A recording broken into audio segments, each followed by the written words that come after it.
Marijuana guy. It's a new year, it's a new pay-per-view. UFC 270 is coming up in a few days, headlining Moreno vs Figgy and Gane vs Ngannou. The card unfortunately took a hit as we lost Ilia Topuria vs Charles Jourdain, but the card is still pretty good, and we're gonna start at the lower end of the main card with Said Nurmagomedov and Cody Stamann. Said Nurmagomedov is a pretty well-rounded fighter and actually fights a lot more like Zabit than Khabib. He's very long and tall for the division, so he likes to keep his distance and pick the opponent apart from the outside. He also loves those back kicks and back fists just like Zabit. He also has some decent boxing and a good understanding of distance. And of course, being from Dagestan, he has really solid wrestling, but he's only good defensively, though I think that's the only aspect he really needs to win this fight. Stamann, on the other hand, is a very aggressive wrestle boxer with a great gas tank. He has some good boxing fundamentals, but his bread and butter is mixing it up with his wrestling, much like Frankie Edgar. Unfortunately, I don't see him out-wrestling Said.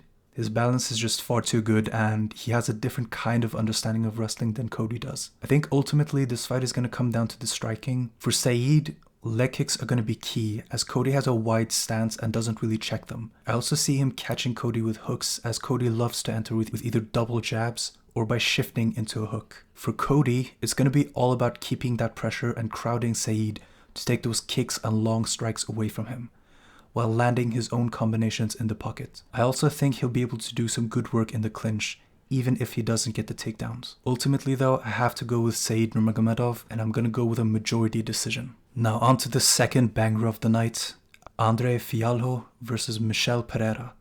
So Andre is a striker. He's very fast and explosive, both with his kicks and punches. He's best offensively, but he's a very basic striker. He rarely attempts to take angles and doesn't cut off the cage very well, but with his speed, he's able to catch everyone off guard. His biggest problem though is that he almost never moves his head. He also rarely checks or evades kicks.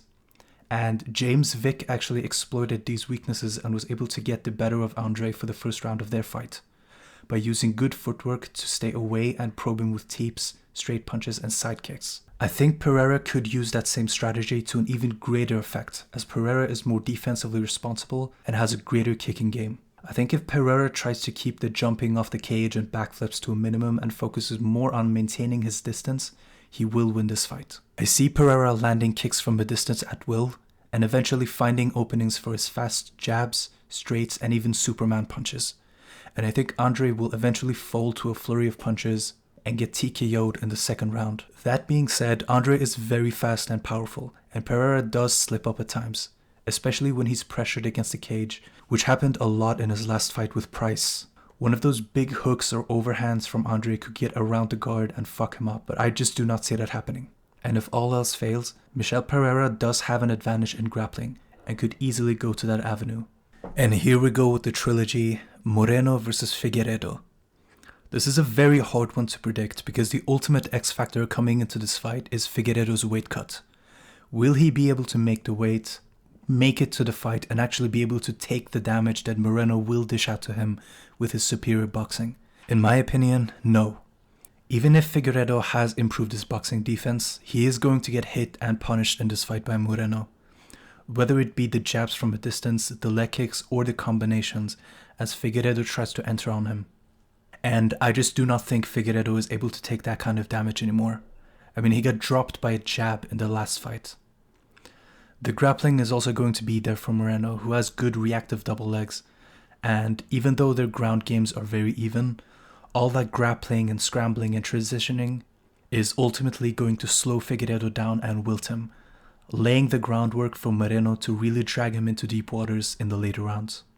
So I have Brandon Moreno, and I'm going to go by a 4th round TKO. I think Figgy may have done some good technical adjustments to hang with Moreno for the first few rounds, but as he starts to fatigue, I believe Moreno will take over and finish the job. And we've arrived at the main event. The most powerful versus the most technical striker of the heavyweights. Now, my boy Weasel has already done a technical breakdown of this fight, going over each fighter's strengths and weaknesses. But one thing I will say is that people are gravely underestimating Ngannou's technique. People will mostly point to his Rosenstrike fight, where he just bum-rushed him with big winging hooks, and eventually landed one after eating multiple counter shots. but they simultaneously ignore all the times he made world-class strikers overextend and punish them for it. Now obviously, Gane is the much more technical striker, but you should not overlook Ngannou's technique either. I mentioned a weakness in Cyril Gane's game in my UFC prospects video, where I noted that he has a tendency to overextend and leave himself open for countershots whenever he's chasing for the finish, or even when he's looking to land looping strikes like overhands. However, it seems like he's fixed this, and it's no longer an issue for him, as long as he keeps everything tight and doesn't overcommit to anything. Now here's a big X factor though. Francis Ngannou has only fought one southpaw in his career, a guy named Luke Naleka. In that fight, he came out immediately with a big inside leg kick that dropped Naleka, and he followed this up immediately with a flurry of punches. Something like this could be effective against Gane, as Gane sometimes doesn't check leg kicks. We've seen this many times in his fight against Volkov and JDS. If you could drop Gane with a leg kick and follow it up with a big uppercut, it could be a wrap. However, I don't really see that happening, as Gane also has amazing distance management, and because his stance is so bladed, it's going to be much easier for him to check that inside leg kick. Here's another thing though. Ngannou has never fought someone who switches stances. It might not seem like such a big deal, but against someone as experienced as Gane, he could use that to take away some of the weapons that Ngannou uses, like the right hook or overhand, which is much easier to evade when in opposite stances. Furthermore, I think if Gane could stay out of punching range, pick at him with leg kicks, teeps and jabs, while feinting and giving him different looks in the fight, he could eventually frustrate Francis into trying to hunt for the knockout, which would ultimately backfire and tire him out. This is a big if though. As I said, Ngannou is a technical striker in his own right with absolutely unrivaled power. I don't think that alone could do it for him though, as Ngannou has fought two extremely powerful fighters in Rozenstruik and Derek Lewis.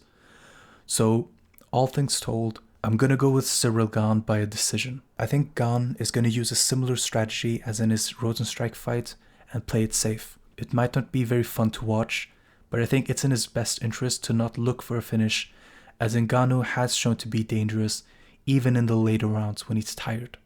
Nevertheless, I hope you enjoyed this video. Keep dancing in the comment section, and I will see you all next time.